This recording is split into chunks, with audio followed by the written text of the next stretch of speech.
Okay, so recall from I think Math 160 maybe, Calculus 2, or maybe pre-calculus, maybe trigonometry, I'm not quite sure, but you probably should have seen this at some point.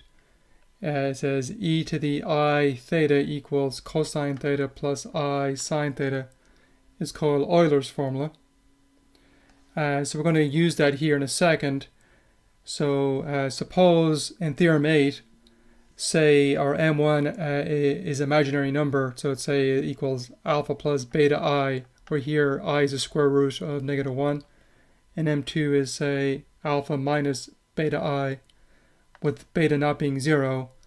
Then by Theorem 8, we know this is the general solution of the differential equation. Let me write the differential equation here. So it's the general solution of this differential equation with the a naught 0.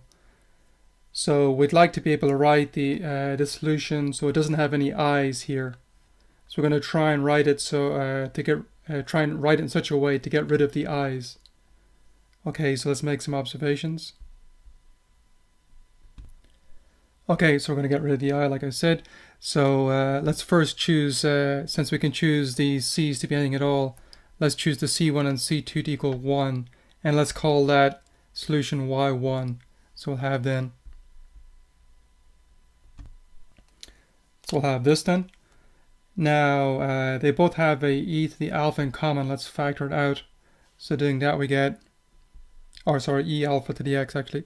So doing that we get then, okay, so factoring the e to the alpha x out, we'll have times e to the beta xi plus e to the minus beta xi. Now we're going to apply Euler's formula with theta being beta x and negative beta x. So I'm going to apply it twice here. So doing that we get then, okay, so we're going to apply Euler's formula with first theta being beta x and then with theta being negative beta x. So doing this guy first, so beta x in place of theta up here. So then that, and in place of theta put beta x here. So that takes care of this guy. Then for this guy I'll be doing negative beta x for the theta, so put it here and here. That's what I've done here and here. Okay, so now recall that the cosine is an even function, so it means that minus sign will go away, and the sine is an odd function. It means that minus sign can come out in front here. So let's do that next. Okay, so again I'm using the fact that cosine is an even function, so cosine of negative beta x would just be cosine beta x here, and sine is an odd function. It means that sine of negative beta x would be negative I sine beta x. These two cancel in, this guy and this one, and these two are both the same. So we get then 2e cosine beta x. Let me write that here. Okay, so we have our y1 then equals 2e to the alpha x cosine beta x. Okay, so I'm out of space here, so let me erase a few things and we'll keep going.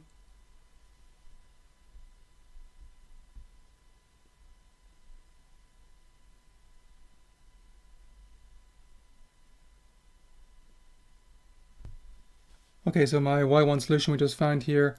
Now I'm going to find a second solution. We're going to call it y2. We're going to choose now c1 to be 1 here and c2 to be minus 1. So doing that we get then, let's call it y2 the solution. So our y2 then will be, so we'll get y2 equals this then. I pull out the e to the alpha x again like we did last time. And let's apply Euler's formula to these two guys like we did last time. So applying Euler's formula to these two guys we get, so applying Euler's formula, so to this guy we get this one, these two, and to this one we get this with a minus sign in front. Now we use the fact that again the cosine is an even function and sine is an odd function, so this minus sign will disappear here, there, and this minus sign will come in front here, and then distribute this minus sign in. So doing that we get then, okay, so simplifying we get this, and here the cosines will cancel this time. We got the two signs left. It's going to be 2i sine. So you write the result here. So our y2 then will be 2y e to the alpha x sine beta x. So let me write my y1 here now also. Okay, so there's my y2 and my y1 here. So I'm out of space, so let me erase a few things and we'll keep going.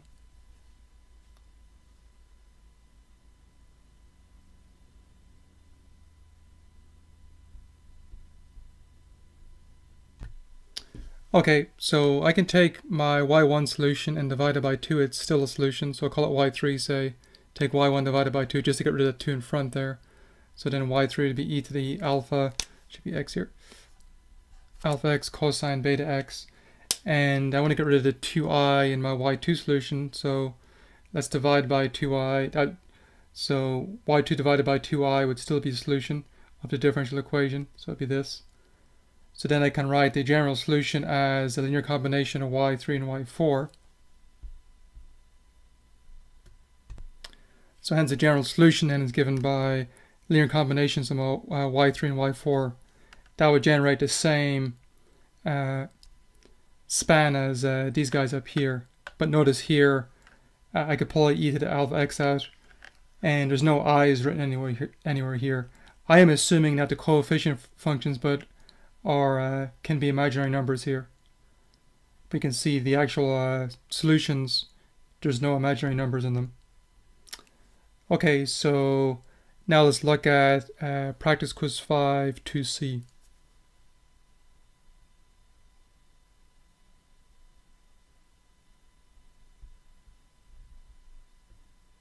Okay, so here's practice quiz 5 2C. It says find the general solution. So we know that one of the solutions will look like y equals e to the mx. So one solution will be e to the mx, so then y1 prime will be m e to the mx, and y1 double prime will be m squared e to the mx. Let's plug into this. So doing that we get then, so plugging in we get this then. Let's factor the e out. So doing that we get then, okay, so factoring the e out, then we have m squared minus 2m plus 4 e to the mx equals 0. The e part isn't 0, means this quadratic needs to be 0. And in this case, it does not factor, so let's use the quadratic formula on this. So plugging into the quadratic formula, then we get the following. Okay, so plugging into quadratic formula, then with your b being minus 2, a being 1, c being 4. So minus b plus or minus b squared minus 4ac over 2, the square root inside there. So that's going to be 4, so it looks like minus 12 inside. The radical is 2 here, so right over here. So we get this done. And the square root of negative 12 we can break down as square root of 4 times square root of minus 3. The square root of minus 3 you can write as square root of 3 times I, so right over here. So we get this then. We can factor the 2 out and cross it off with the 2 at the bottom. So doing that we get then, okay, so we get our m equals 1 plus or minus square root of 3i. Okay, I'm out of space here, so let me erase a few things and we'll keep going.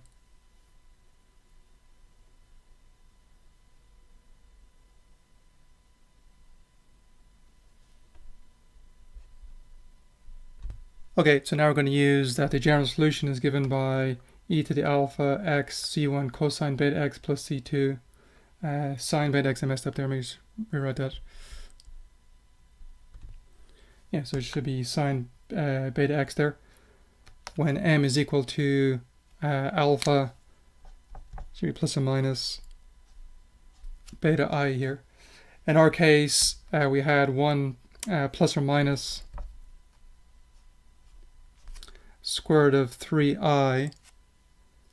So the 1 would be the alpha value, the beta would be the square root of 3. So let me write our general solution here. Okay, so our general solution then will be, so we're putting 1 in place of alpha up here and square root of 3 in place of beta over here and here. That's how I got this. I guess when I did derive this general solution, I called this C3 and C4, but it doesn't matter what you call coefficients here. So this will be our general solution. Okay, so we're done with the question, so let's leave it there.